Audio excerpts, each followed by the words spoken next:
Bismillahirrahmanirrahim. Assalamualaikum warahmatullahi wabarakatuh. Perkenalkan, nama saya Arini Herunisa Esa Putri dengan NIM 12120200034. Saya dari kelas 4A jurusan Pendidikan Agama Islam. Pada kesempatan kali ini saya akan mempresentasikan salah satu materi dari mata kuliah Manajemen Ilmu Pendidikan Islam yang diampu oleh Bapak Yudi Irfan Daniel. Baik, langsung saja ke materinya, yaitu mengenai membuat keputusan dalam lembaga pendidikan Islam. Yang pertama adalah pengambilan keputusan. Keputusan sendiri adalah pengakhiran daripada proses pemikiran tentang apa yang dianggap sebagai masalah, sebagai sesuatu yang merupakan penyimpangan daripada yang dikehendaki, direncanakan, atau dituju dengan menjatuhkan pilihan pada salah satu alternatif pemecahannya. Jadi, keputusan itu merupakan suatu pilihan atas masalah yang ada atau masalah yang muncul dalam suatu kegiatan, dan kita harus memberikan penyelesaian terhadap permasalahan tersebut melalui pilihan. Lalu kemudian pengambilan keputusan ini adalah memilih dan menetapkan satu alternatif yang dianggap paling tepat dari beberapa alternatif yang telah dirumuskan. Keputusan itu harus bersifat fleksibel, analitis, dan mungkin untuk dilaksanakan dengan dorongan sarana prasarana dan sumber daya yang tersedia berupa manusia dan material. Jadi pengambilan keputusan ini harus dilakukan dengan tertata atau tersistem sedemikian rupa, tidak asal mengambil suatu keputusan dengan sembarangan. Lalu yang selanjutnya adalah dasar pengambilan keputusan. Dasar pengambilan keputusan ini terkhusus dalam konteks pendidikan Islam adalah harus memperhatikan hal yang dianggap penting di dalam pengambilan keputusan ini. Karena di dalam ajaran agama Islam, bagaimana mengambil keputusan atas suatu masalah itu ditentukan berdasarkan musyawarah mufakat. Sikap musyawarah ini merupakan sebuah bentuk penghargaan terhadap orang lain karena pendapat-pendapat yang disampaikan menjadi pertimbangan bersama. Artinya, untuk mengambil sebuah keputusan ini tidak hanya didasarkan pada satu pendapat saja, namun memperhatikan dan juga menghargai pendapat-pendapat dari orang lain atau dari orang-orang yang bersangkut dengan yang bersangkut paut atau yang berhubungan dengan pemecahan masalah tersebut. Dalam hal ini juga Allah Subhanahu wa Ta'ala berfirman, yang artinya, maka disebabkan rahmat dari Allah lah kamu berlaku lemah lembut terhadap mereka. Sekiranya kamu bersikap keras lagi berhati kasar, tentulah mereka menjauhkan diri dari sekelilingmu. Karena itu, maafkanlah mereka, mohonkan ampunan bagi mereka, dan bermusyawarahlah dengan mereka dalam urusan itu. Kemudian apabila kamu telah membulatkan tekad, maka bertawakallah kepada Allah. Sesungguhnya Allah menyukai orang-orang yang bertawakal kepadanya. Quran Surah Ali Imran ayat 159.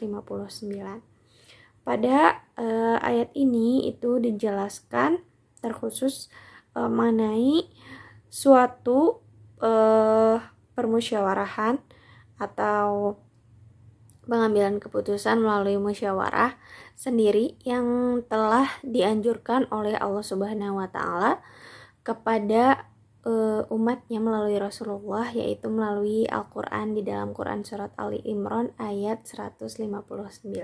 Lalu yang selanjutnya adalah sistem pengambilan keputusan. Menurut Prajudi Atmosudiro bahwa kerangka kerja yang ada dalam sistem pengambilan keputusan itu terdiri dari 5 hal. Yang pertama adalah posisi orang yang berwenang dalam mengambil keputusan. Lalu yang kedua adalah problema atau masalah atau penyimpangan dari apa yang ada atau yang dikehendaki dan direncanakan atau dituju. Lalu yang ketiga, adanya situasi si pengambil keputusan itu berada. Lalu yang keempat, kondisi pengambil keputusan, yaitu mencakup kekuatan dan kemampuan di dalam menghadapi problem. Lalu yang kelima, tujuan atau apa yang diinginkan atau dicapai dengan pengambilan keputusan tersebut. Unsur-unsur yang disebutkan tersebut merupakan satu kesatuan yang memang harus ada di dalam sistem pengambilan keputusan dalam berbagai organisasi. Sebab pengambilan keputusan itu adalah tugas utama bagi seorang manajer ya, atau seorang pemimpin di dalam mengkoordinasikan tugas-tugas dan usaha organisasi untuk mencapai tujuan atau sasaran yang ingin dicapai dan dituju. Lalu yang selanjutnya adalah langkah-langkah dalam pengambilan keputusan. Di dalam pengambilan keputusan ini harus memperhatikan pertimbangan-pertimbangan atau langkah-langkah. Harus ada langkah yang harus dilakukan di dalam mengambil sebuah keputusan ini agar keputusan yang diambil tersebut bisa mencapai suatu keberhasilan dan dapat menyelesaikan masalah dengan baik. Dalam hal ini, menurut Stoner, Freeman, dan Gilbert, sebagaimana dikutip oleh Ernie Tisnawati dan Sule Kurniawan, Saifullah menyebutkan bahwa ada 4 langkah yang ditawarkan di dalam proses pengambilan keputusan. Yaitu yang pertama adalah investigasi situasi. Investigasi situasi ini terdiri dari 3 proses yang dilakukan, yaitu identifikasi masalah, kemudian diagnosis penyebab suatu masalah, dan identifikasi dari tujuan dari penyelesaian masalah melalui keputusan yang diambil. Lalu yang kedua ada penentuan alternatif solusi. Salah satu metode yang digunakan dalam penentuan alternatif solusi ini adalah curah ide atau mencurahkan ide, yang dimana seluruh pihak dilibatkan dalam penentuan alternatif secara kreatif dan bebas, menawarkan berbagai langkah solusi yang terkait dengan masalah. Agar tahapan penentuan alternatif ini menjadi berjalan efektif dan efisien, maka perlu dipimpin oleh seorang yang mampu mengendalikan proses pertemuan secara efektif dan efisien. Pada tahap ini, evaluasi belum dilakukan, artinya berbagai alternatif yang barangkali secara finansial misalnya tidak memungkinkan untuk sementara ditampung dulu, karena pada tahap ini seluruh ide ditampung tanpa harus mengevaluasi terlebih dahulu. Jadi pada intinya pada tahap ini dilakukan musyawarah atau pengemukaan pendapat oleh setiap orang yang ikut dalam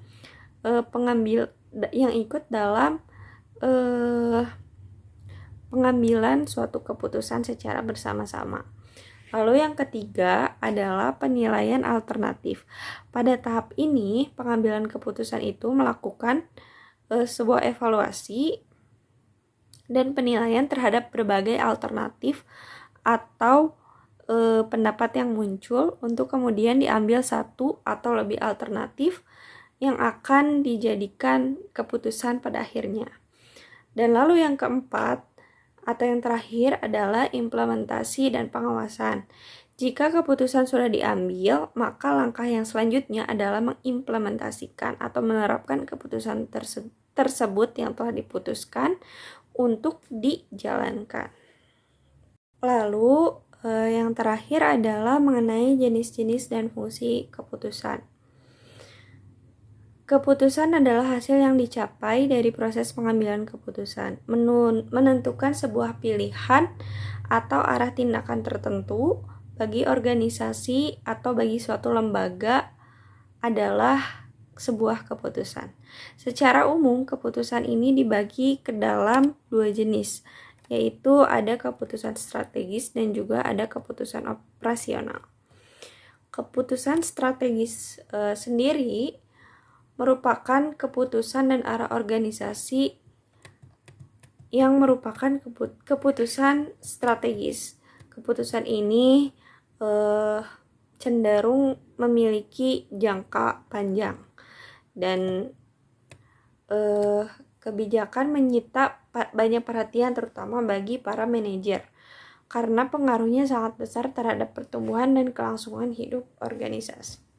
Jadi keputusan strategis ini biasanya dimiliki oleh setiap organisasi atau lembaga yang nantinya akan dijadikan sebuah tujuan yang akan dicapai oleh organisasi atau lembaga tersebut. Lalu yang kedua ada keputusan operasional. Adapun keputusan operasional ini menyangkut pengelolaan organisasi sehari-hari. Keputusan ini cenderung memiliki jangka waktu yang pendek. Keputusan operasional ini sangat menentukan efektivitas keputusan strategis yang diambil para manajer puncak atau yang diambil oleh para pemimpin. Dengan keputusan strategis yang diambil para manajer puncak, dengan demikian keputusan yang diambil dalam proses manajemen baik oleh manajer puncak atau pemimpin maupun pemimpin menengah dan pemimpin yang di bawah menengah itu harus saling bersinergi agar memiliki kekuatan untuk menembus faktor-faktor eksternal dalam menuju masa depan organisasi. Jadi keputusan operasional ini keputusan yang mungkin akan selalu ada di dalam kerja suatu lembaga atau organisasi dalam kerja atau kegiatan sehari-harinya. Jadi bukan merupakan suatu keputusan yang berjangka panjang namun berjangka pendek, namun keputusan ini sangat mempengaruhi keputusan strategis. Lalu selain itu juga ada pembagian jenis keputusan berdasarkan masalah yang dihadapi, yaitu keputusan yang diprogramkan dan keputusan yang tidak diprogramkan.